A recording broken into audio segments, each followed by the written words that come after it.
Síganme, síganme que no los voy a defraudar. Síganme que no los voy a defraudar. Por Dios, síganme que no los voy a defraudar. El riojano, el turco, el de las patillas, el 2 veces presidente, emblema del neoliberalismo en el país. Romántico, carismático, el que jugó al básquet con los Globetrotters y posó con los Stones. Tan pero tan carismático que se hizo amigo de Charly García y de Diego Maradona y hasta sedujo a una Miss Universo. Hay cosas, y perdón Katy, que hacen al erotismo del poder y que no se pueden contar. El que manejaba un Ferrari le vendió un reactor nuclear a un turco y vendía armas ilegales. Todos estos personajes confluyen en uno solo. Odiado por muchos, tratado de mufa por varios más, querido por algunos en la actualidad por haber contenido la hiperinflación de los 80. ¿Quién carajo fue Carlos Saúl Menem? Esas naves espaciales van a salir de la atmósfera, se van a remontar a la estratosfera y desde ahí elegir el lugar a donde quieran ir. De tal forma que en 1 hora y media podemos estar desde Argentina, en Japón, en Corea o en cualquier parte del mundo. ¡Arranquemos! Ale, ¿dónde chota estás y por qué la pared está toda revocada de gris? ¡Estoy en Tailandia! ¡Sí! Bangkok más específicamente. ¿Por qué estoy en Bangkok? Porque básicamente hay un evento cripto muy grande y además hacemos una NERConf. Mi evento, la conferencia NERD. NERConf. Y síganos en Instagram. Pero bueno, mucha cháchara. Vamos a lo que nos compete. Carlos Saúl Menem.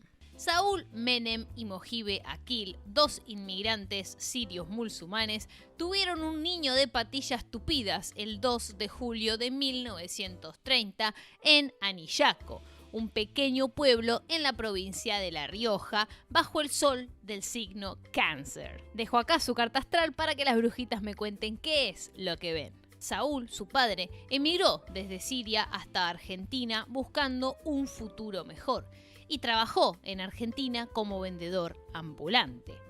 El hijo, si bien era sirio por ascendencia de sus padres, había nacido en Argentina y por eso se llamó Carlos, como muchos niños nacidos en esos años en los que Carlos Gardel era el sinónimo de lo argentino. Su segundo nombre fue Saúl como su padre. Y acá el primer dato es que en realidad su apellido original era Menehem. Bien asiático, ¿viste? Pero cuando la familia llegó a Argentina, lo anotaron sin la H, cosa que era muy común en esa época, tipo equivocarse con los nombres y apellidos de los inmigrantes. Desde temprana edad, Carlitos, como lo llamaremos desde ahora, influenciado por la diversidad cultural de su entorno, mostró interés en la política y la religión, haciendo foco en el estudio de la religión musulmana, de la cual más tarde huiría para sumarse a las filas del catolicismo.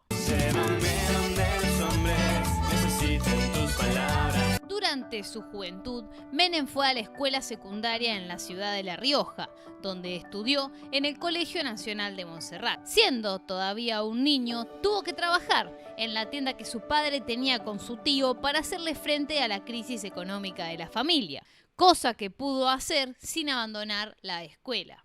Su pasión, lo que lo tendría súper despierto, era el básquet. Sí, el básquet. Pero esto duraría relativamente poco porque en la secundaria ocurrió un hecho trascendental. La visita de Juan Domingo Perón a La Rioja. Y el bruto siempre es peor que un malo, porque el malo suele tener remedio, el bruto no. He visto muchos malos que se han vuelto buenos. No he visto jamás un bruto que se haya vuelto inteligente. Dicho por él mismo, en ese momento Carlos descubrió su vocación y lo que haría por el resto de su vida. Política. ¿Por qué? Porque cuando cumplió 18 años, Carlitos medía 1,60 m y se dio cuenta de que ya no le daba la altura como para ser jugador profesional de básquet. Al menos en ese momento. Pero sí contaba con una enorme y gran carisma y una habilidad para convencer y ganarse hasta la confianza de los más desconfiados. Era un tipo comprador. Entonces dijo, más sí, ya no voy a vivir del básquet. Mejor me dedico a hacer política. ¿Qué me conviene estudiar? Y después de pensarlo un poco, se anotó en la carrera de abogacía en la Universidad Nacional de Córdoba. Entre 1949 y 1955 vivió en esa ciudad y empezó a militar activamente en política. aunque en un principio, pese a la admiración que le generó conocer a la figura del general Perón, no se identificaba con el peronismo, ojo al piojo, sino más bien con un nacionalismo caudillista, federal y conservador, carajo mate retruco, fin. Era algo así como un rosista del siglo XX. Durante sus años universitarios, Carlitos repartía su tiempo entre las aulas de la UNC, los bares estudiantiles donde debatía y también las clases de historia argentina. Además, siempre estaba en contacto con su afinición por los deportes. Boxeaba, jugaba al básquet y también al fútbol.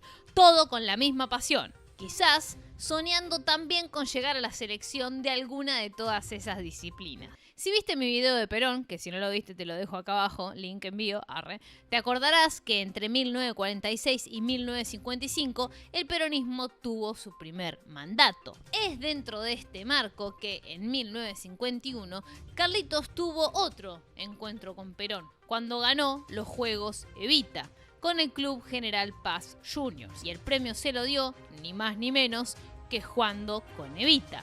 Siempre Menem estando en los lugares donde tenía que estar. Eso es innegable. Finalizado el campeonato, la gran fiesta de clausura. Es la misma fiesta en que desfilan los campeones de los primeros Juegos Panamericanos. El presidente de la Nación y Eva Perón entregan los premios a los campeones. Así viven ahora los niños de la nueva Argentina. Pero volviendo un poquito, ni bien se recibió de abogado en 1955, Carlos volvió a sus pagos para poner en marcha su vocación y su profesión. Ni bien volvió, le ofrecieron trabajar en la Fiscalía del Estado, pero él rechazó la oferta de trabajo, ya que se rumoreaba que el gobierno peronista iba a ser derrocado. Y él no quería quedar pegado con un gobierno que iba a terminar. Lo cierto es que se asentó en la ciudad de La Rioja y se propuso salir a cabalgar todos los días por los montes riojanos desde la madrugada. Cuando volvía, decía que había sostenido un encuentro místico, escuchate esta, con el espíritu de Facundo Quiroga. Espíritu que lo había bautizado como el nuevo Tigre de los Llanos. ¿Qué? Facundo Quiroga, el emblemático caudillo federal. Este personaje histórico, además de ser un líder provinciano, usaba unas pronunciadas patillas en su rostro que le bajaban hasta los cachetes. Es un montón, ¿no? Lo que pasa es que el Carlos, que profesaba la religión del Islam por herencia de sus padres, era sumamente supersticioso. Además, creía en el destino. Pensaba que todo había sido predeterminado, que nada ocurre si no es sabido y hecho por Alá. ¿Qué? No juzgamos igual.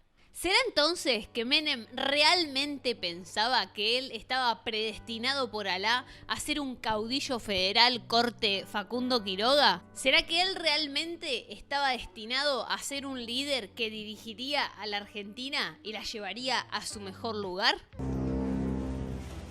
No, esto ya es demasiado. A fines del año 57, en medio de todo el quilombo de la Revolución Libertadora en el país, es que Carlos conoció a quienes muchos dicen que fue la mujer de su vida, Ana María Luján, una joven militante peronista de La Rioja, separada y madre de 2 hijos. ¿Quién es ese hombre que me mira y me desnuda?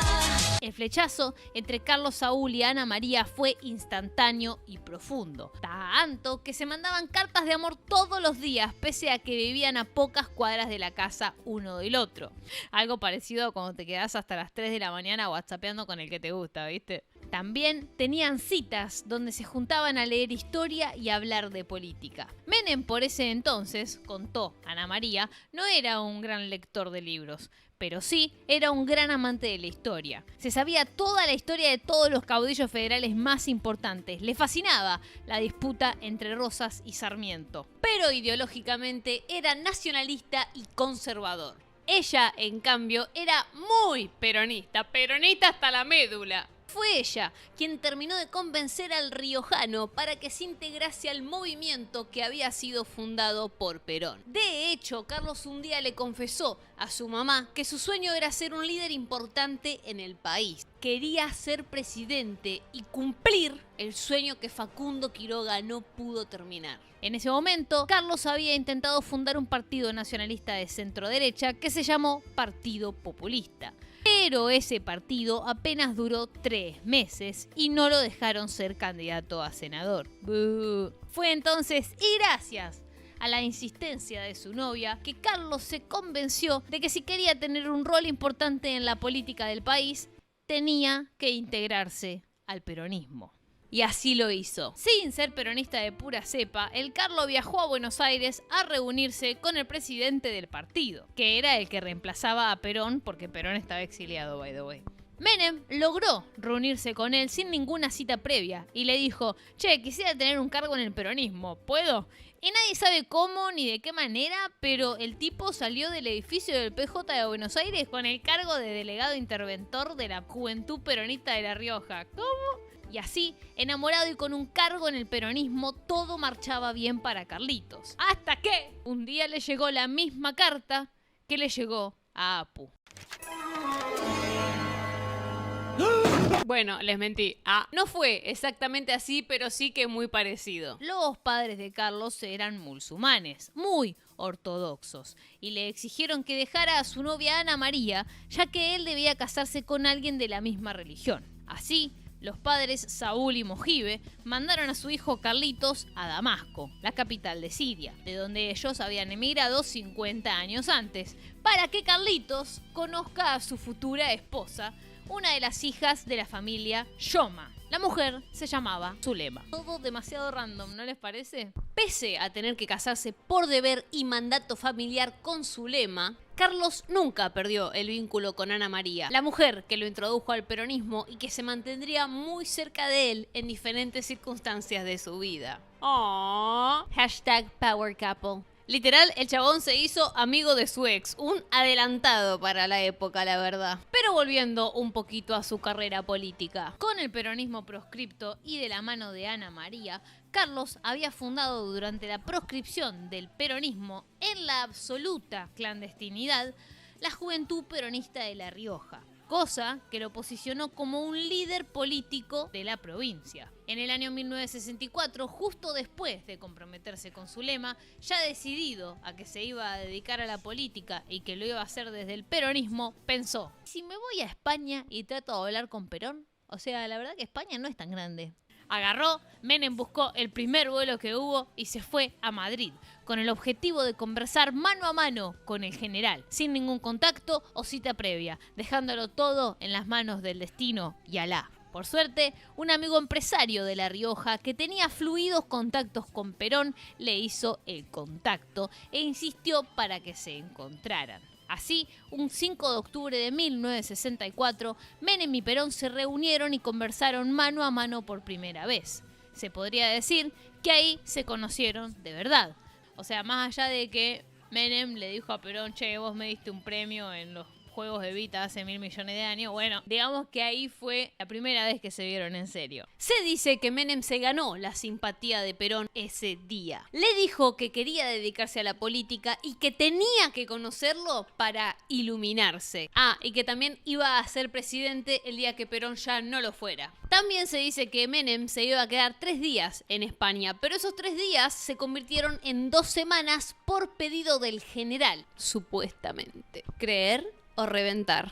Lo cierto, y que no se puede negar, es que el turco, como le decían ya algunos de sus compañeros, era lo que se dice un tipo perseverante e insistidor. Tras este encuentro, Menem comenzó a jugar un papel en la política local de La Rioja, organizando la juventud peronista de esa provincia y luchando contra la dictadura de Onganía desde el peronismo. En 1972, ya siendo parte de las estructuras partidarias del Partido Justicialista, como se le decía al Partido Peronista sin decir peronista, digamos, vayan a ver el video de Perón para más contexto. Siendo parte de estas estructuras partidarias, formó parte del vuelo que trajo al general de vuelta del exilio a la Argentina, luego de 18 años fuera del país. Pero el que quizás haya sido el momento más trascendental de esta etapa de su carrera política sucedió en 1973, cuando logró ser el candidato a gobernador de la provincia de La Rioja para las elecciones del 11 de marzo. En esa votación, Carlos arrasó con los votos, sacándose un 63% frente a sus contrincantes, quien tan solo sacó 29,3%. O sea, ganó con 2/3 de los votos totales. Con 41 años fue el más joven recientemente electo en el país y el más votado. Era realmente el momento más trascendental en la vida política de Carlitos. Quizás todo lo que estaba soñando de joven iba a hacerse realidad. Confíen en sus sueños, loco, luchen por sus sueños, hagan cosas, no se rindan. ¡Vamos! Menem asumió formalmente como gobernador el 25 de mayo en La Rioja y organizó una celebración especial el 9 de junio en, escúchate esta, San Antonio, pueblo de donde era Facundo Quiroga. ¿Cómo? Sí, el mismo en el que él se creía reencarnado, ese. O sea, ustedes se dan cuenta de que el hombre creía que era la reencarnación de Facundo Quiroga en serio. ¿Se dan cuenta? Creer o reventar nuevamente. Igual yo un poco le creo. Arre, igual sí. #energías. ¿Sabían que acá en Tailandia creen en los espíritus? Y tipo, cuando vos te compras una casa tenés que hacer una casa en miniatura, corte, una mini casita, para los espíritus que habitan en ese terreno. Y la mayoría de la casa lo tienen, loco. Es una locura. Mística. ¿Y saben de qué habló Menem durante su asunción como gobernador? ¿Quieren saberlo? ¿De verdad quieren saberlo? Bueno, prepárense. Criticó al gobierno riojano militar, prometió la reforma agraria riojana y habló de socializar la economía. Se viene el surdaje. Además, una de sus primeras medidas como gobernador fue mandar a la legislatura provincial, escuchen esto, un proyecto de ley para expropiar un latifundio. O sea, mandó a expropiar unos campos privados de La Rioja para transferirlos a una cooperativa de trabajo campesina. ¿Qué? Muy de izquierda realmente, tipo, ¿qué le había pintado a Menem, no? Sucede que esas consignas eran muy aclamadas por el pueblo peronista que votó a Cámpora y que era representada sobre todo por los montoneros y la tendencia peronista. Y Menem adoptó el discurso que más garpaba en la época y se lo apropió políticamente. ¿Les suena familiar? La primera gestión de Menem como gobernador estuvo caracterizada por el crecimiento de las políticas de Estado expansivas del gasto público, en salud, educación y empleo. Durante su mandato, La Rioja fue la segunda provincia con mayor cantidad de empleados públicos del país. También aplicó una gran exención de impuestos para pequeñas y medianas empresas. Estas políticas lo hicieron sumamente popular y consolidaron su liderazgo al mando del peronismo. Y todo iba relativamente bien en La Rioja menemista de los 70s. Hasta que... Habla el teniente general don Jorge Rafael Videla. El golpe de Estado del 24 de marzo de 1976 derrocó a Menem de sus funciones y la Junta Militar colocó intendentes y gobernadores interventores, amigos de ellos. Carlos cayó preso, al igual que otros dirigentes peronistas. Por suerte, por su condición de gobernador, solo fue apresado y no lo desaparecieron. Obviamente, intentó utilizar su carisma para convencer a los militares de que lo liberaran, cosa que no consiguió, pero sí que lograba que lo dejaran salir a fumar un cigarrillo cada tanto. Para más información, vayan a ver el video que hizo sobre Videla. ¿Y cuánto estuvo ahí? 5 años. 5 años duró esa prisión política. Mientras estaba privado de su libertad, Menem aprovechó el tiempo para fortalecer su espiritualidad y estudio personal. Se la pasaba leyendo y continuaba confiando en que Alá y las deidades musulmanas lo habían puesto en esa situación por algo. Fue quizás por algún motivo religioso que no guardó rencor con quienes lo privaron ilegalmente de su libertad, por algo tan básico como pensar diferente. También escribió mucha poesía y cartas, algunas de las cuales estaban dirigidas a su familia y amigos, y otras contenían reflexiones personales y filosóficas. Pero miren, hablé tanto que se hizo 1983. ¿Y saben qué pasa en 1983?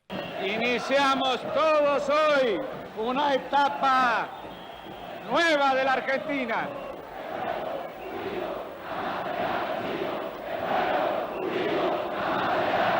Con el retorno de la democracia, Menem fue liberado y volvió a la política con más fuerza que nunca. Y ni lento ni perezoso, ese año, lanzó su campaña para gobernador de La Rioja nuevamente. Creó la lista Lealtad y Dignidad, en la que había logrado reunir con éxito gran parte de las facciones internas del partido. Los sindicatos, la juventud peronista, la rama femenina, presos políticos, todos en su lista. Y nuevamente ganó las elecciones en esa provincia.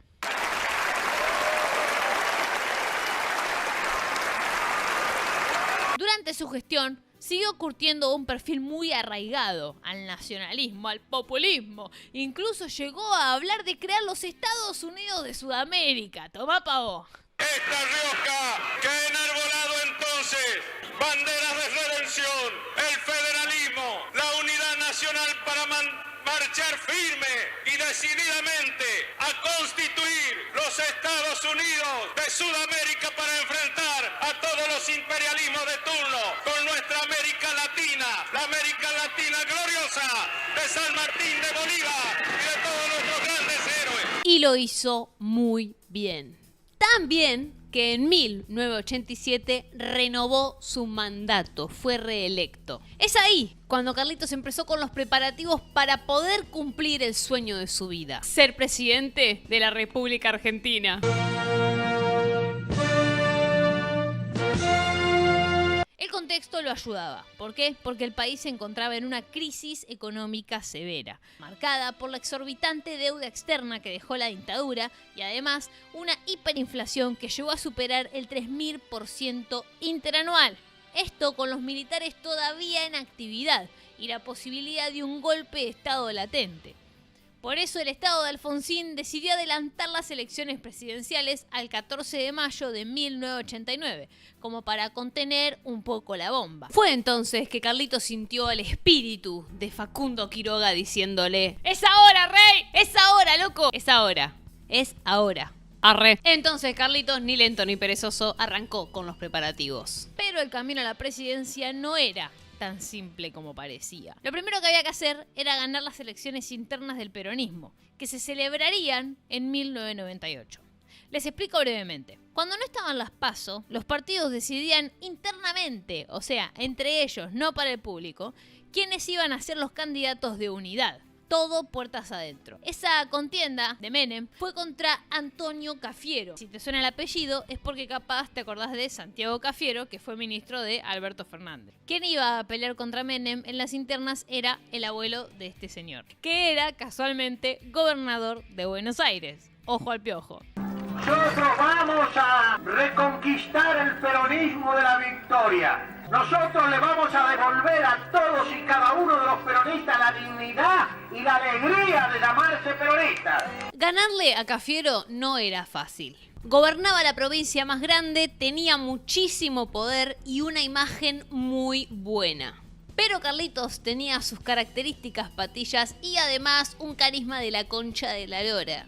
Perdón mi español. De hecho, con mucha paciencia, Carlitos construyó poder haciendo lobby, pero lobby un poco más descontracturado. Básicamente se juntaba a comer asado con bastantes gobernadores y dirigentes peronistas para conocerlos mejor y que así lo apoyen. Un año más tarde, en 1998, Menem se había ganado a las figuras más importantes dentro del peronismo, incluida la de un señor muy importante dentro del movimiento, Eduardo Duhalde. Era intendente de Lomas de Zamora y era la persona más poderosa en Buenos Aires después de Cafiero.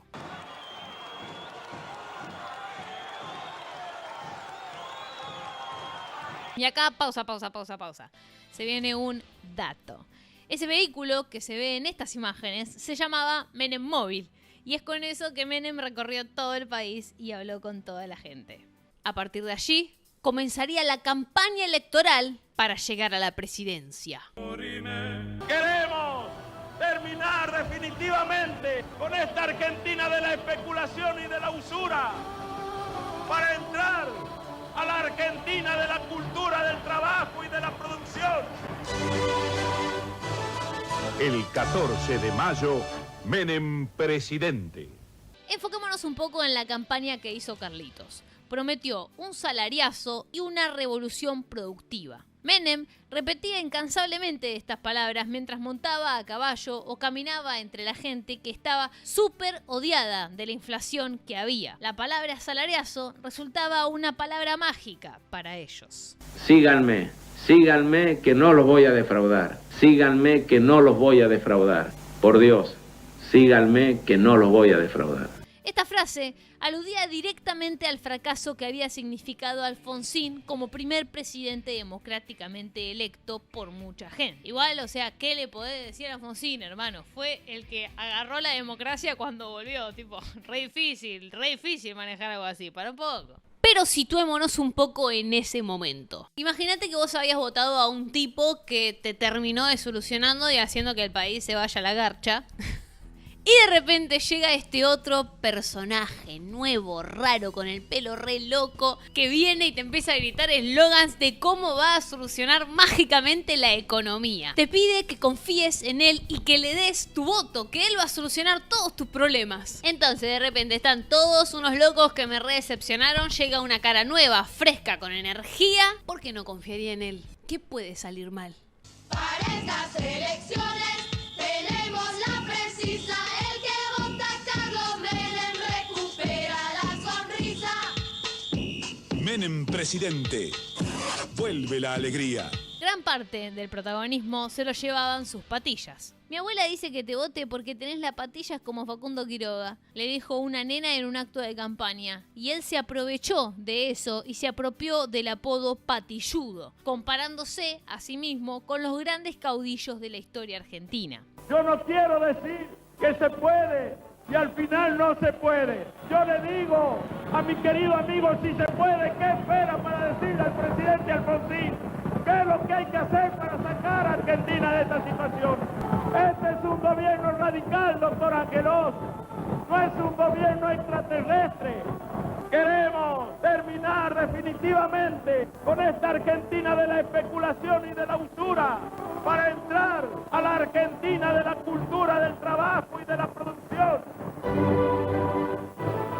El 14 de mayo, Menem presidente. Y acá un dato curioso. Lito Nebbia, que es el músico de rock, amigo de Alberto Fernández, le hizo un jingle de campaña a Menem, que se llamó Valerosos Corazones. ¿Qué? Perdón, archivo equivocado. Valerosos corazones, compañeros. Hoy es tiempo de partir hacia la gloria. Elegir ser feliz, dejar la oscuridad. Cambiar la historia.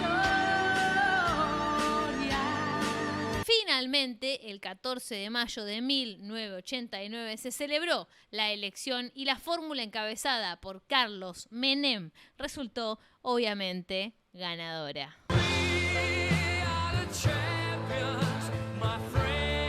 En julio de 1989, Menem asumió la presidencia de Argentina y la banda presidencial se la colocó el propio Raúl Alfonsín. Doctor Raúl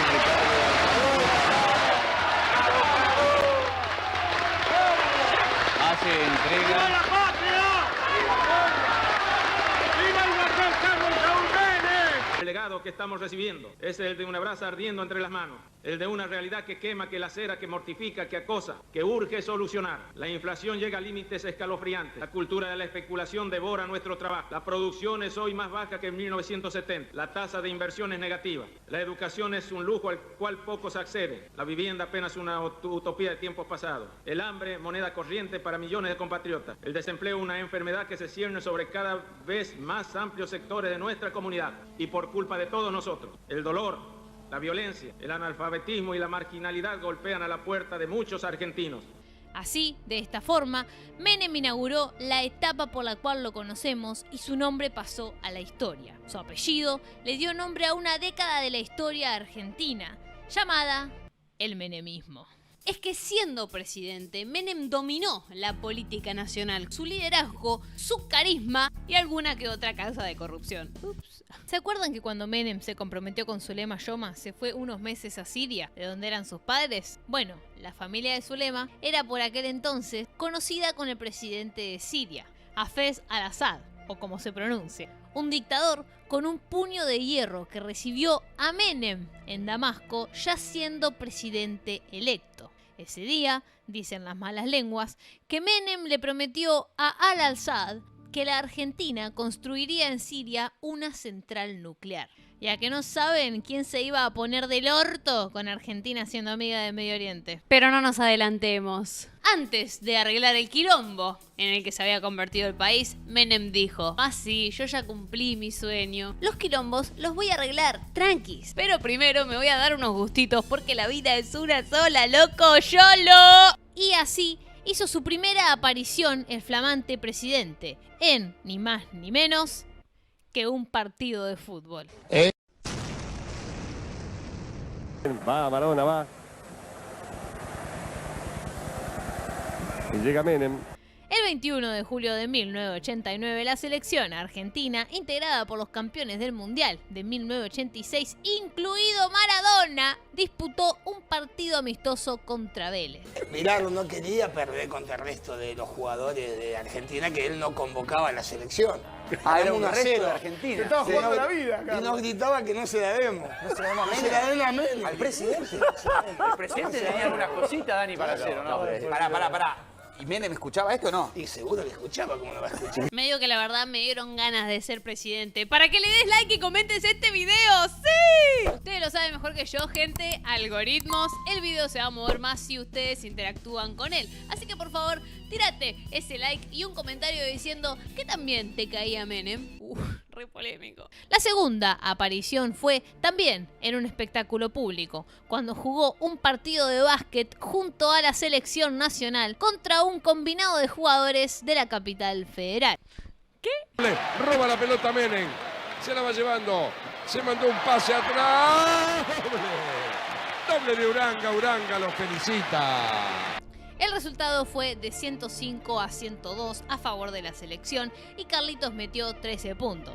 O sea, la selección ganó gracias a él. ¿Cómo? Ah, y también visitó a Daniel Scioli al hospital luego del accidente en lancha en el que perdió la mano. Excelente, un estado de ánimo excepcional. Hablamos de la carrera, del accidente. Está muy bien. Y yo tengo con buen estado anímico y yo calculo que en 5 o 6 meses más va a estar corriendo. Señor presidente, no, está decidido. Pero pará, Ale, ¿qué hizo políticamente Carlos como presidente? Porque lo eligieron para que sea presidente, no para que sea deportista. Veamos qué hizo Menem entonces con la economía. Si bien ganó con los votos y la estructura del peronismo, su gabinete económico era más bien liberal.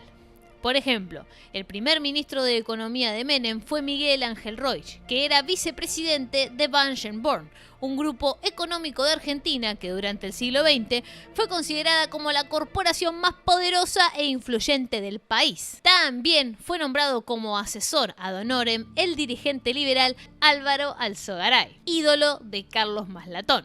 Proceda. La hiperinflación de más del 3000% que heredó Alfonsín no se terminó, sino que se extendió por lo menos 2 años más. Y para estabilizar la situación económica, el gobierno adoptó parcialmente los principios del Consenso de Washington. Una serie de 10 puntos que les dejo acá en pantalla para que lean, pero básicamente este consenso es un plan de gobierno para instaurar la ideología neoliberal en cualquier país del mundo. Así es que se introdujeron una serie de reformas neoliberales en Argentina. Se desreguló la economía, reduciendo cupos, aranceles y prohibiciones de importaciones. Se estableció la libertad de precios y se produjo la privatización de numerosas empresas estatales. Las primeras privatizaciones fueron las de la empresa telefónica Entel y Aerolíneas Argentinas. Más tarde, con el correr de los años, se privatizaron también ferrocarriles argentinos, los teléfonos, los canales de televisión como Canal 13, gran parte de las redes ferroviarias, YPF y gas del Estado. Estas privatizaciones inyectaron dinero en las arcas del Estado, lo cual era importante para contener la inflación. Pero los problemas inflacionarios continuaron y en 1989 hubo otro salto hiperinflacionario. Y me parece re loco porque se rehabla de la hiper de Alfonsín, pero nunca nadie habla de la hiper de Menem que duró 2 años. Yo no lo sabía, por ejemplo. Menem entonces decidió echar al ministro de Economía y poner a otro que se llamaba Herman González, quien impulsó el Plan Bonex, que era una abreviación de bonos externos. ¿Qué hacía este plan? Este plan básicamente establecía la confiscación de los depósitos en pesos a plazos fijos y los cambiaba automáticamente por bonos de largo plazo en dólares. O sea, si vos tenías un plazo fijo en pesos, el banco te lo sacaba y te daba unos bonos que decían que en 10 años ibas a cobrar lo mismo, pero en dólares. Y vos, mientras tanto, bueno, tenías que esperar a que pasen esos 10 años, o sea, y el papel te lo metías en el orto.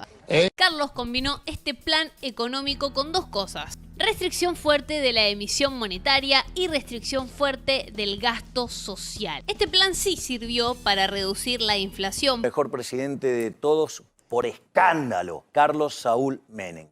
Pero la gestión de Herman González no iba a durar mucho más, porque al fiasco del plan Bonex se le sumó un quilombo que involucra al presidente de Siria. ¿Se acuerdan del presidente de Siria? Que se habían conocido ahí con Menem y que él quería una central nuclear en Argentina. Bueno, el que volvió en forma de fichas no fue él, sino que Estados Unidos, que no estaba para nada contenta con la amistad de Menem y Siria, y filtró a través de su embajada una nota que le envió al gobierno argentino, en la que respaldó una denuncia recibida del frigorífico Swift, que se había quejado por un pedido de coimas para agilizar sus trámites de liberación de impuestos de maquinaria. O sea, el gobierno pidiéndole coimas a las empresas, ¿cómo? O sea, el primer gran escándalo de corrupción del menemismo lo desataron los yanquis, básicamente. Datazo. Es que como latinos, como argentinos en particular, mucho de lo que consumíamos vino de afuera, específicamente de Estados Unidos, y lo tenemos súper idealizado. Pero la verdad que Estados Unidos, chicos, no es un player muy querido alrededor del mundo. Los yankees serán muy buenos haciendo muchas cosas, pero se caen a pedazos en tantas otras. Pero bueno, el tema Estados Unidos igual lo podemos hablar otro día. Se lo digo yo, que era súper fan de Yanquilandia. No tienen muy buena fama y no han hecho cosas muy buenas. Pero bueno, ese tema es para otro día. Como consecuencia de la crisis y la denuncia, la hiperinflación se descontroló. Tuvieron que renunciar un par de personas porque la gente no estaba enojada. Por ejemplo, el asesor presidencial Emir Yoma, que era el suegro de Menem, tuvo que renunciar. También el ministro de Economía, Herman González, tuvo que renunciar. Entonces Menem decidió dos cosas. La primera, decidió que no iba a construir una central nuclear para los sirios. Pero no le avisó a los sirios que no lo iba a hacer. Simplemente los dejó en visto. La segunda, en febrero de 1991 nombró a un nuevo ministro de Economía. Un cordobés que había estudiado muchísimo en Estados Unidos, llamado Domingo Felipe Cavallo. Cavallo es un personaje importantísimo, no solo para entender el menemismo, sino también para entender la Argentina, porque él fue el creador de la convertibilidad, conocida popularmente como el 1 a 1. Básicamente, el peso valía lo mismo que el dólar. Si vos ganabas 500 pesos, entonces estabas ganando 500 dólares. Así de fácil. Esto obviamente frenó la hiperinflación, trajo estabilidad monetaria al país y todos fuimos muy felices. Fin. Arre que no. El peso, que a partir del 1 de enero valdrá igual que el dólar, es una moneda destinada a perdurar con ese valor por muchos años. Ese fallido me destroza, me parte el corazón, lo juro. El peso, que a partir del 1 de enero valdrá igual que el dólar, es una moneda destinada a perdurar con ese valor por muchos años. Para mantener el 1 a 1, la condición era que el Banco Central tenía que tener la misma cantidad de dólares que de pesos circulando, lo cual cortaba la emisión monetaria. El problema era que la Argentina no producía dólares, entonces, ¿cómo los conseguía? Una de las formas fue vendiendo las empresas del Estado a capitales privados. Como para hacer un paralelismo, es como si para pagar el alquiler vos vendés la heladera y el lavarropas. O sea, buenísimo, ahora tenés plata para pagar el alquiler, pero si necesitas lavar la ropa o tener la comida en la heladera, ¿cómo haces? De esa manera, al vender aerolíneas, ferrocarriles y los teléfonos a empresas privadas, las arcas del Estado se llenaron de verdes, de crocantes. Por ejemplo, YPF fue privatizada parcialmente en 1992 y en 1998 la petrolera española Repsol desembolsó 15.000 millones de dólares más para hacerse todas las acciones de la compañía. ¡Dólares! ¡Dólares! Después, las empresas podían despedir empleados si creían que sobraban. Por ejemplo, cuando se privatizaron los ferrocarriles en 1992, hubo despidos masivos para adaptarse a las exigencias de los nuevos concesionarios. Tan solo en la línea del ramal Bartolomé Mitre había, en 1992, 7.000 trabajadores y 5.000 fueron empujados al retiro voluntario. Este fue un despiadado aporte a los crecientes índices de desocupación nacional. Otra forma de conseguir dólares era tomando deuda externa, cosa que el país ya había hecho durante la dictadura. Y mientras sucedían todos estos problemas, Menem iba al programa de Sofovich a cagarse de risa. ¿Qué? Ya que tocó usted el tema de... Permiso, la primera foliastela la mendocina para el señor presidente. Si le gusta la come y si le engorda la deja. O en todo caso le consulta al doctor Cormillot. Alberto. Es que sí, el 1 a 1 hizo que la inflación se frenara y que los sueldos valieran un montonazo más. Si no, agárrate Catalina.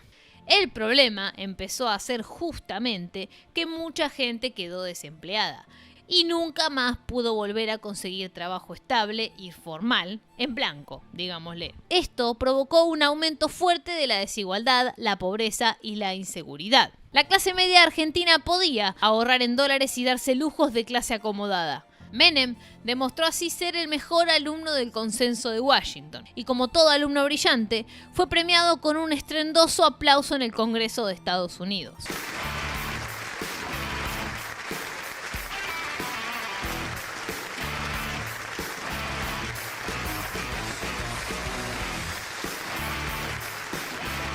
Tan así que Menem se había hecho amigo de George Bush padre y en 1992, cuando Bill Clinton ganó las elecciones, se hizo también amigo de él. Y con todo esto tan feliz estaba Menem que dijo, tengo que festejar.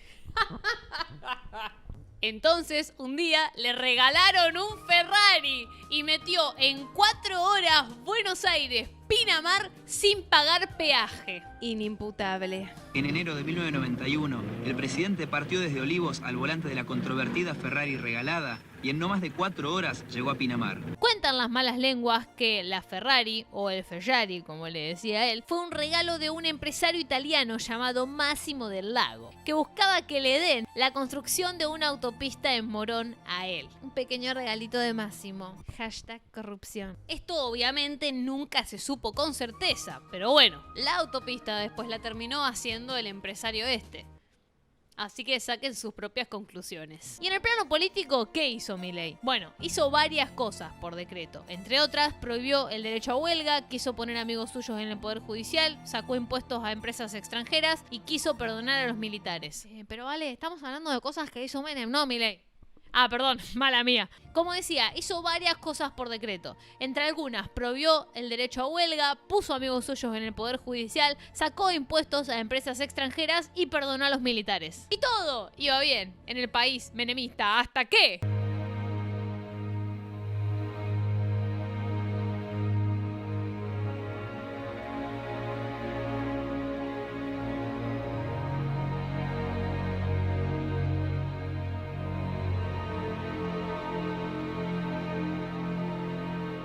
El 17 de marzo de 1992, un ataque terrorista destruyó la embajada de Israel en Argentina, causando 22 muertos y 242 heridos. Este fue el primer atentado terrorista en el continente americano hasta ese momento, y lamentablemente no sería el último. Tenemos la seguridad, en alguna medida, que son grupos fundamentalistas, sectores fundamentalistas, y no podemos descartar la conexión de esos sectores fundamentalistas que se mueven a nivel internacional con algunos forajidos aquí a nivel nacional.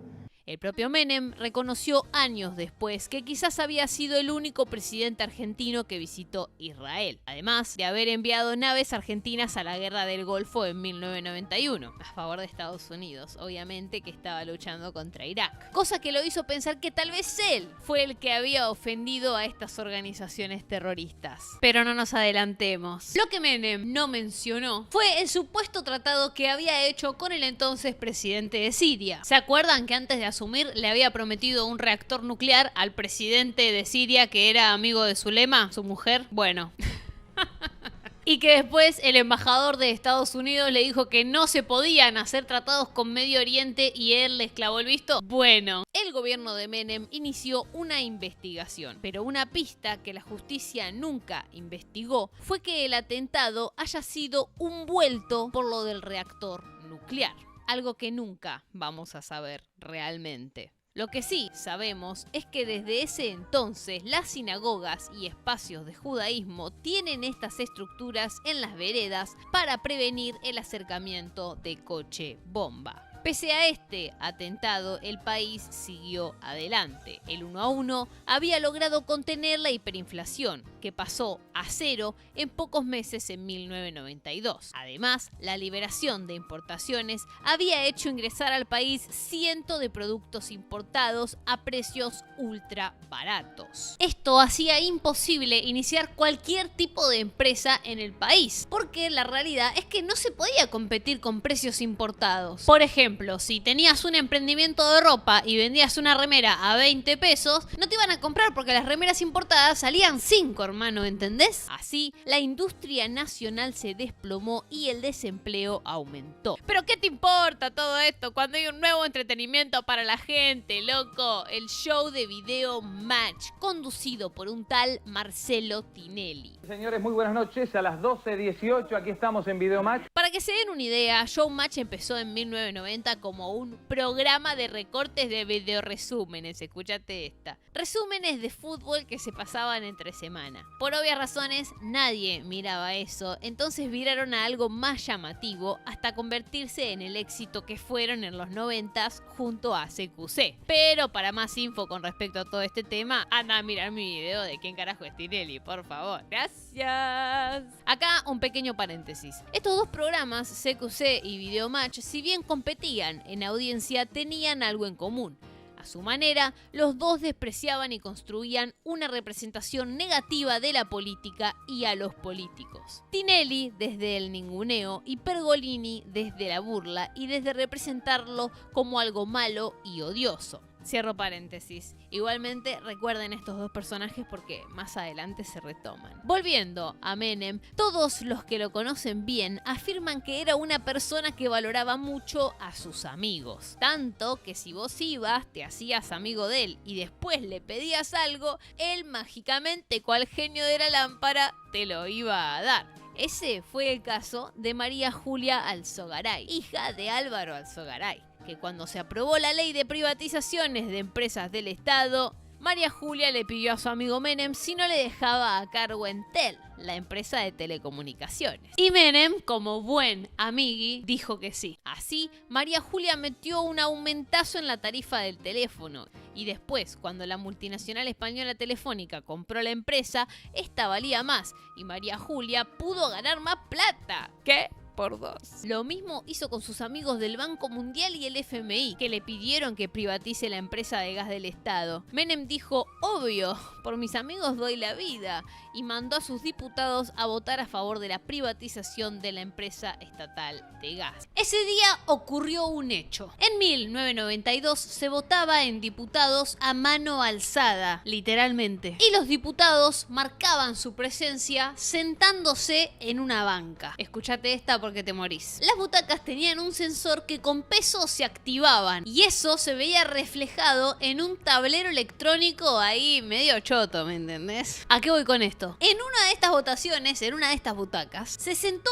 un hombre que no era diputado y votó a favor de la privatización de gas del Estado. Ups. Pero tuvo tanta mala suerte que un periodista se dio cuenta y lo increpó a la salida de la votación. Parece ser que había de forma incorrecta sentado un señor en una de las bancas. Así que a mí no me cabe ninguna duda que el señor Kenan conoce muy bien los movimientos del Parlamento, así que vino con 2 abogados. Yo tengo que decir que he visto a esos abogados conversando con el diputado Samit previamente.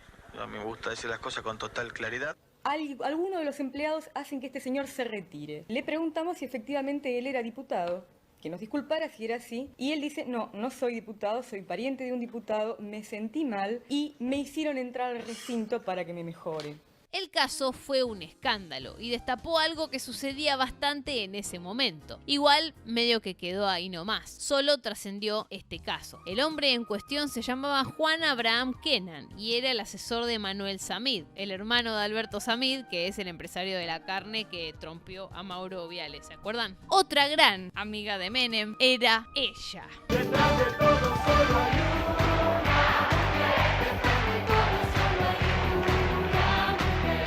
Sí, Susana Jiménez, con quien se decían que eran un poco más que amigos. Chan. Lo cierto es que, amigos o no, Susana lo invitaba a su programa y Menem iba, se divertía, no le preguntaban ni por los diputados, ni las privatizaciones, ni nada, caía simpático y ya. Por las mujeres, ¿no? ¿Tiene éxito? Creo que algún éxito tengo. ¿Y por qué amoroso? ¿Qué? ¿Y por qué Lo digo cree? con toda humildad. No, ¿y La por qué humildad cree? ¿Y por qué cree? ¿Cuál es su rasgo así más es mejor para las mujeres? ¿Por qué le preguntaban siempre lo mismo, no? No lo sé, pero por algún motivo hasta Mirta se lo preguntaba. Mi primera palabra. Y ahí me salió el indio. Lo que es tradicional. A la mujer es más enloquecida sabiendo que tiene un indio adentro. Un indio fuerte. Por cierto, al programa de Mirta fue un par de veces y lo recibió bastante bien.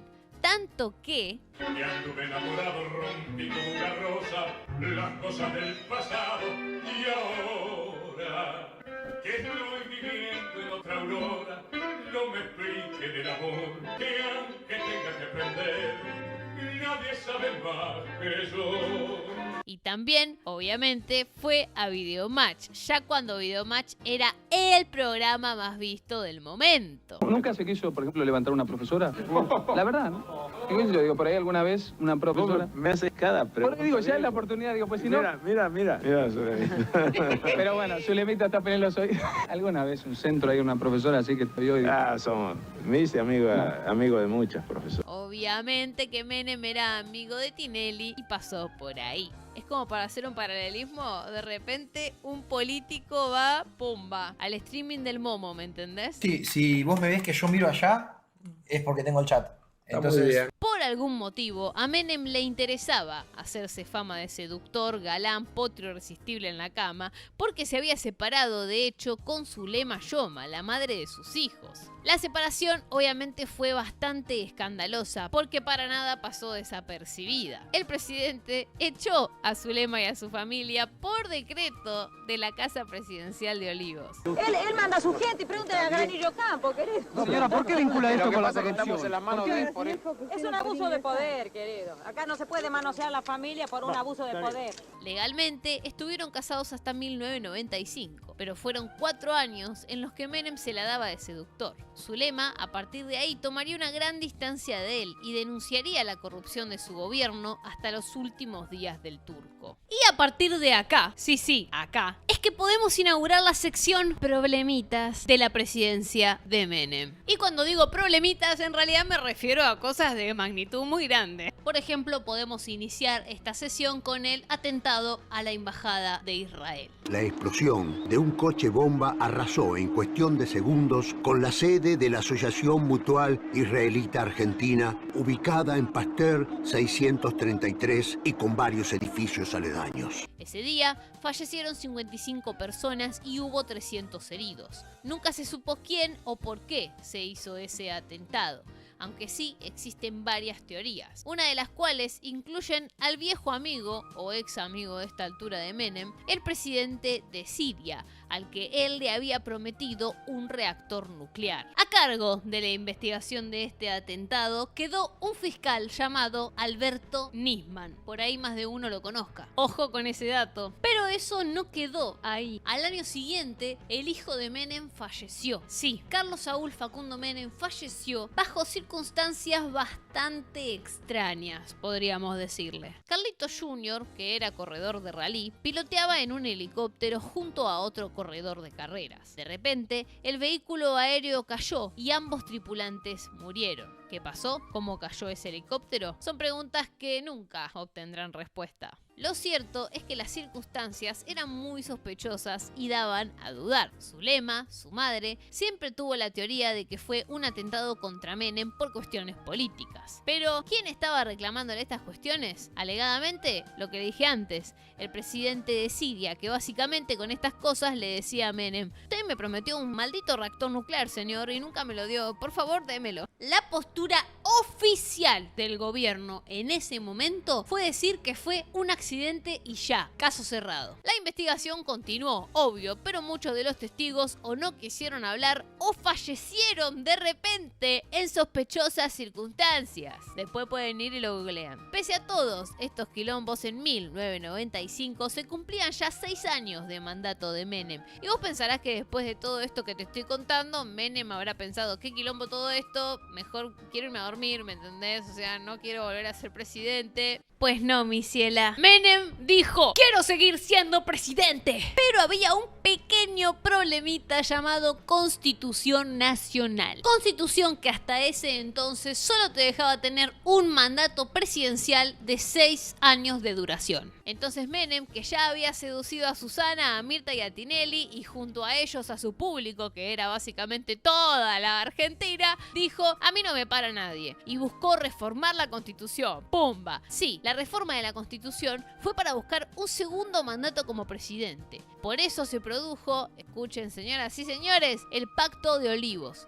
Básicamente, para reformar la Constitución se requiere más de 2/3 de mayoría en el Congreso de la Nación, tanto en diputados como en senadores. Quienes tenían la llave para reformar la Constitución en ese momento por mayoría eran los radicales, que respondían a Raúl Alfonsín. Alfonsín acudió entonces a la mansión presidencial de Olivos para encontrarse con Menem, y ese día pactaron los principales puntos para dicha reforma. Con esta reforma, entonces, los periodos de presidencia pasaron a ser de 4 años con posibilidad a una reelección. O sea, un total de 8 años de mandato. Se impuso el balotage en caso de que ningún partido ganara con una diferencia contundente. Y se creó la figura del jefe de gobierno porteño, que tenía ahora un rango de gobernador. Porque, dato, hasta ese entonces, al gobernador de Buenos Aires lo elegía el mismo presidente, no la gente. Y entre esas, muchas más reformas. ¡Sí! Dato, la Constitución que se sancionó en 1994 es aún la que rige hoy en día, ¿ok? O sea, si se quejan en parte de las cosas que suceden, en parte es culpa de Menem. Y así, con esto, Menem se salió con la suya y pudo ir por la reelección en 1995. Vamos con Menem, una vez más. Con Menem por todo lo que hizo, con Menem por todo lo que hará. Para esta campaña, Menem volvió al programa de Sofovich y justificó los cierres de las empresas que se fundieron durante su mandato. Y lamentablemente, para, que yo conteste. Lamentablemente, en un mundo altamente competitivo, donde Argentina entró y está teniendo éxito, aquellos que tuvieron que cerrar sus fábricas es porque no estaban en condiciones de competir. Eran aquellos que vivían de los favores del Estado. Cuando tenían algún problema, corrían rápido a los bancos, obtenían un crédito y al final volvían a cerrar, se enriquecían los empresarios y fundían las empresas. Esto ha sido una constante en las últimas décadas en nuestro país. Para 1994, la Argentina pasó de tener desempleo de 7% en 1992 al 12% 2 años después, o sea, 5 puntos más. Pese a esto, la convertibilidad había logrado que la inflación no fuera más un problema en una sociedad que había padecido años de aumentos de precios desmedidos. En ese dato se encuentra el motivo principal de la reelección Menem-Rukauf, o como se pronuncie. Muchos analistas e historiadores hablan de que se produjo un voto cuota, porque la clase media con trabajo estable se había endeudado hasta la médula, yéndose de viaje a Disney, comprándose un montón de cosas, había todavía cosas por pagar, y bajo la promesa de mantener el 1 a 1, dijeron: Más sí, Menem será algo polémico, un poco corrupto, amigo de los sirios, quizás tenga algo que ver con los atentados que hubo, pero loco, va a mantener el 1-1, ¡vamos a votarlo! Menem, Menem, Menem. Y así Menem ganó y asumió a fin de ese año. Rubricada por el escribano general del gobierno.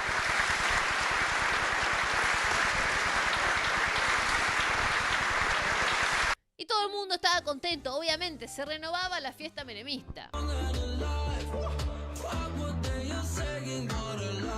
Hasta que... Frente al Polvorín, lo más cerca posible, a 150 metros prácticamente, o sea, 1,5 cuadras de lo que fue la explosión. Y fue terrible, porque se nos vinieron parte del techo encima, saqué los chicos como pude y todo cayó, todo. Fue las bombas caían, las bombas ahí nomás y no sé cómo hicimos para salir. Otra vez, ¿qué pasó la puta madre? El 5 de noviembre de 1995 estalló la fábrica militar, que se encontraba en la ciudad de Río Tercero, Córdoba, destruyendo el establecimiento y parte de la ciudad, causando la muerte de 7 personas, hiriendo a más de 300 y dañando seriamente la salud mental de toda la población de la ciudad. Se trató de otro caso que nunca se investigó con seriedad y que, según se dice, habría sido ideado por Menem para zafar de una investigación en su contra por la causa judicial por el contrabando de armas a Croacia y Ecuador. ¿Qué?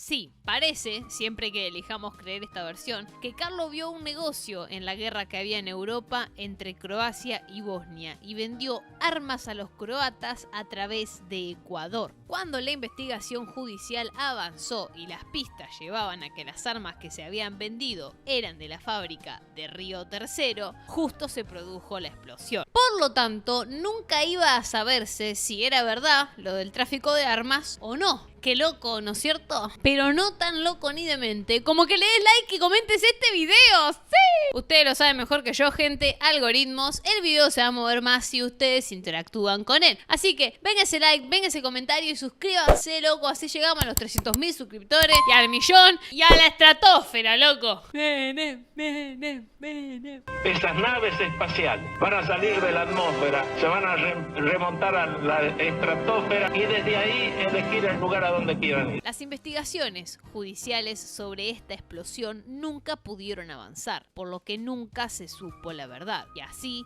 Menem zafó, pero se ganó el desprecio de la ciudad. La no adhesión en primera instancia obedece a un decreto previo en el que nosotros habíamos declarado persona no grata al señor Carlos Menem en la ciudad de Río Tercero. Y todo esto tiene un anclaje, obviamente, con lo que ocurrió en las explosiones de fábrica militar del año 95, ¿no? Así que si algún día vas a Río Tercero, ya sabes, no hables bien de Menem. O, de hecho, si hay alguien de acá que sea de Río Tercero, me puede contar cómo vivió toda esta situación y cómo se percibe a Menem en esa ciudad en particular. Y así, la segunda parte de la fiesta menemista no empezó con el pie derecho precisamente. Y toda la segunda presidencia fue un poco más complicada por varios motivos. Es que más allá del apoyo de una parte importante de la clase media, varios sectores de la sociedad se empezaron a quejar porque fueron especialmente muy perjudicados por estas políticas. Por ejemplo, los jubilados fueron un sector que durante toda la década sufrió las consecuencias de estas políticas. Seguramente habrás oído hablar de Norma Pla y de todo lo que hizo. ¿Cuánto está cobrando la jubilación? 270 pesos. Ah, o sea que está bastante por encima de la media.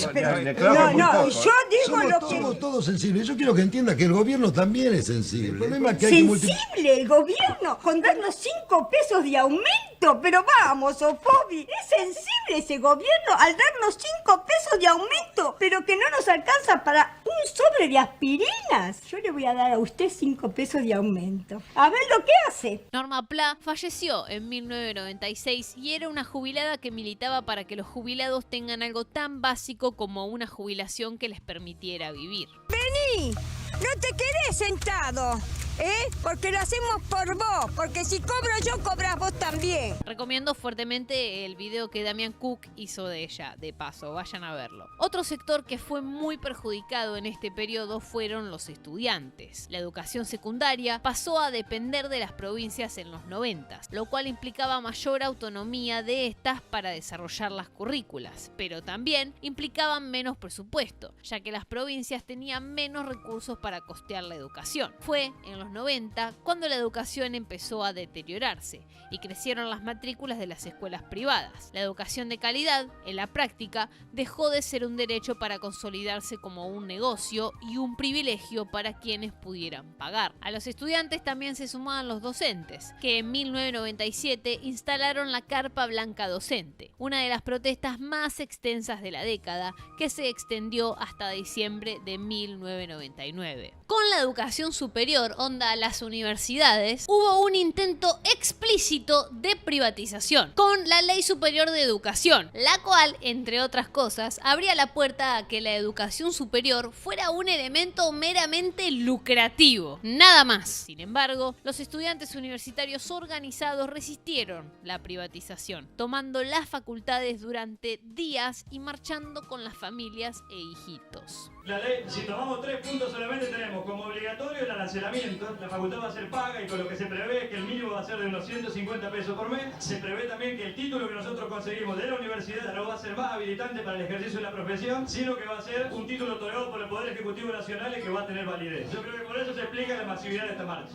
También en los 90 aparecieron los primeros movimientos de trabajadores desocupados. Muchos de estos derivaron en movimientos piqueteros. ¿Y quiénes eran ellos? Trabajadores que nunca habían podido reinsertarse en el mercado laboral tras las privatizaciones o jóvenes que no encontraban trabajo porque no había. Los piquetes surgieron en las ciudades neuquinas de Cutralcó y Plaza Huincul y consistían en cortar rutas muy transitadas por los camiones petroleros para perjudicar los negocios de las empresas de petróleo y visibilizar sus reclamos. ¡Otra vez! ¿Qué pasó ahora, la puta madre? Veamos. Además, el presidente había perdonado a los militares responsables de los crímenes de la última dictadura militar, bajo la idea de la pacificación, o sea que madres y abuelas hagan tabula rasa y se den la mano con Videla, básicamente. Esto derivó en marchas y escraches a los domicilios de los genocidas. Bueno, como podemos ver, todo era un problemita ya. No entiendo por qué a Menem le gustaba tanto ser presidente, no lo entiendo.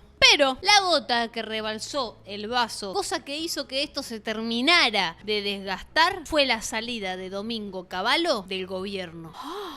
Oh my God. El padre de la convertibilidad se enojó con el presidente por no mandar a investigar unas causas de corrupción del empresario Alfredo Chabrán, el que mató a Cabezas, vieron, íntimo amigui del presidente Menem. Y como ya sabemos, Menem lo daba todo por sus amigos. Así que hizo lo que cualquier político responsable hubiera hecho. Lo echó Cavallo del gobierno y puso a otro ministro de Economía, ministro que se llamaba Roque Fernández. Y no hizo mucho, pero sí que mantuvo el 1-1. Cavallo quedó tan enojado con su salida del gobierno que en 1997 armó su propio partido. ¿Qué?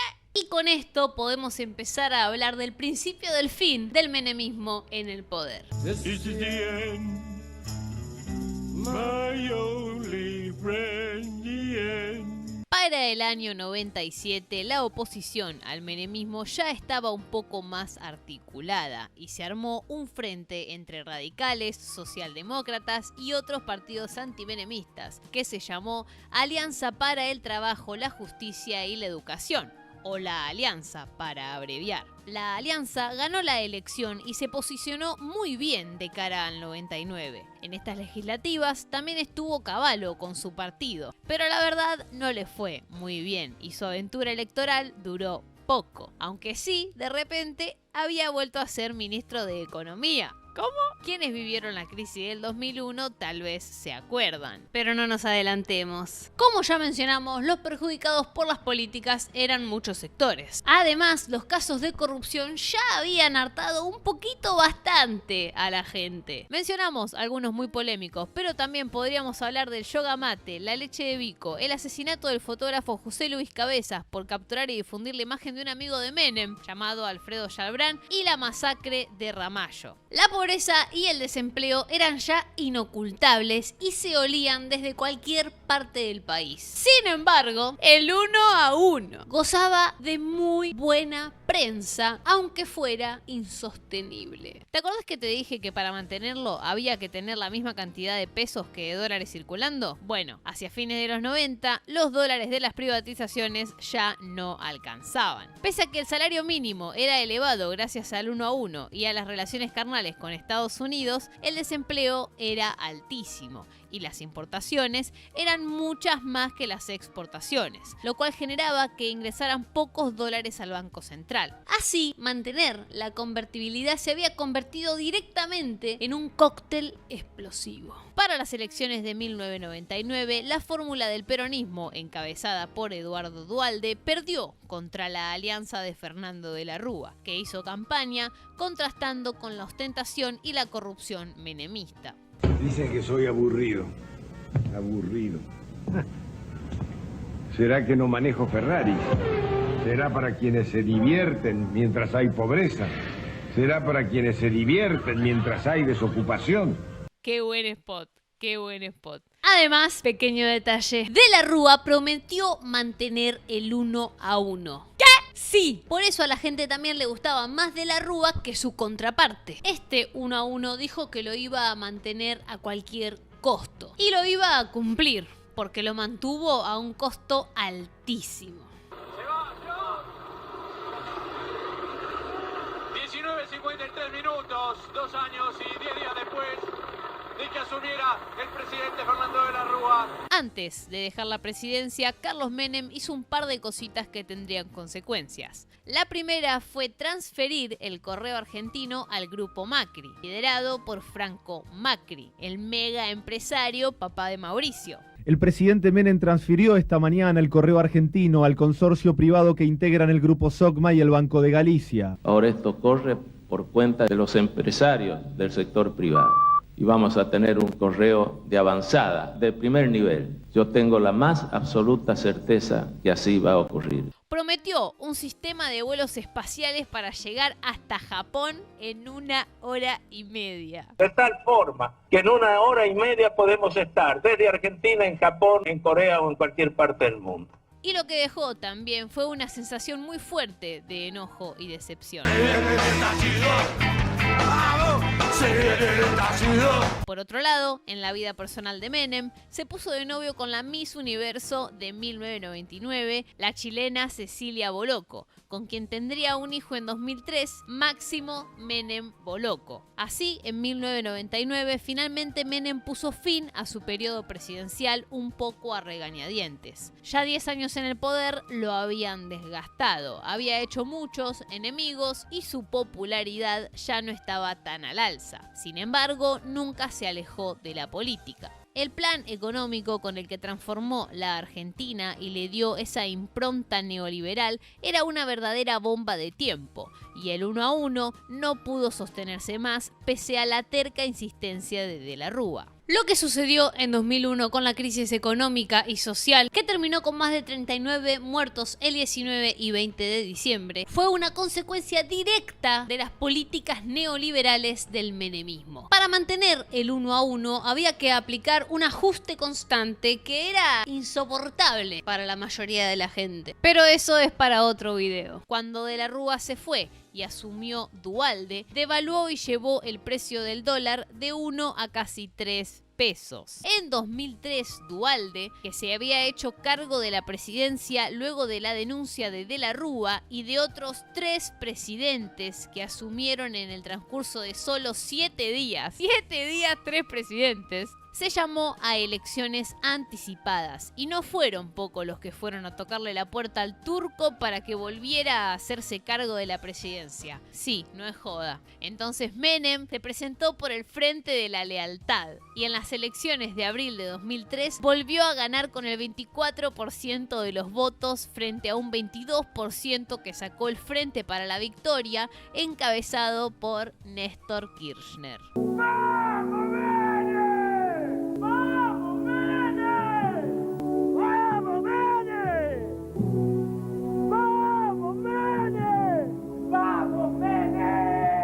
En En esa elección votaron 19.000 personas y más de 500.000 personas votaron en blanco o anularon su voto. Pero ganar la elección por casi 2 puntos no le alcanzó, ya que la reforma impuesta por él mismo establecía que para ganar había que sacar más de un 45% o tener un 10% de diferencia entre vos y el segundo lugar. En caso contrario se iría a balotaje, o sea, segunda vuelta. La segunda vuelta entre Kirchner y Menem se iba a celebrar el 25 de abril de 2003. Pero 4 días antes de esa segunda vuelta, el turco sorprendió a todo el mundo con un video. La existencia de una campaña sistemática de difamación y de calumnia contra mi persona, orquestada desde el comienzo del gobierno de la Alianza y continuada luego durante el actual gobierno de transición, ha generado las condiciones para que una importante franja de la opinión pública se pueda ver virtualmente sometida esta vez al acto de violencia moral de tener que escoger un candidato presidencial al que apenas conoce y en el que no confía, no como expresión de adhesión a una propuesta y a un programa que se negó a debatir públicamente, sino con el solo objeto de impedir la victoria de otro candidato presidencial. Por estos motivos, estimo conveniente no participar en esta segunda vuelta electoral. Comprometo desde ya todo mi respaldo y mi colaboración con las nuevas autoridades constitucionales para defender a rajatabla la estabilidad del sistema democrático, recuperado para siempre en la Argentina desde 1983. Y con esto, si bien Menem tenía todavía influencia sobre una parte del arco político, no volvió a tener un papel protagónico en lo que vendría. 2 años después,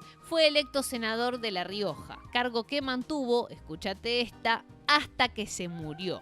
En su vida personal, atravesó algún que otro juicio por las causas de corrupción que contamos en este video. Pero como había puesto amigos suyos en el Poder Judicial, nunca tuvo problemas. Su vida, de ahí en más, fue lo más parecido a lo que hoy podríamos denominar como casta política. Fue electo senador en todas las elecciones que siguieron desde 2003, pero siempre su nombre estuvo pequeño e imperceptible en la boleta.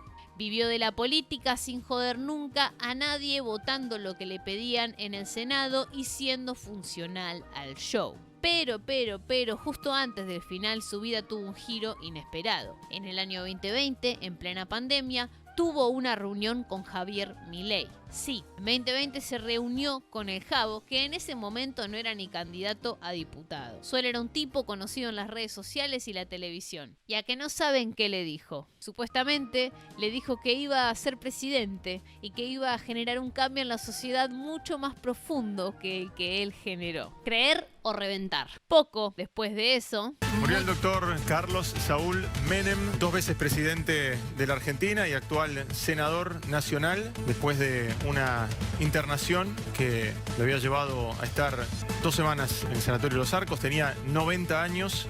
¡Adiós!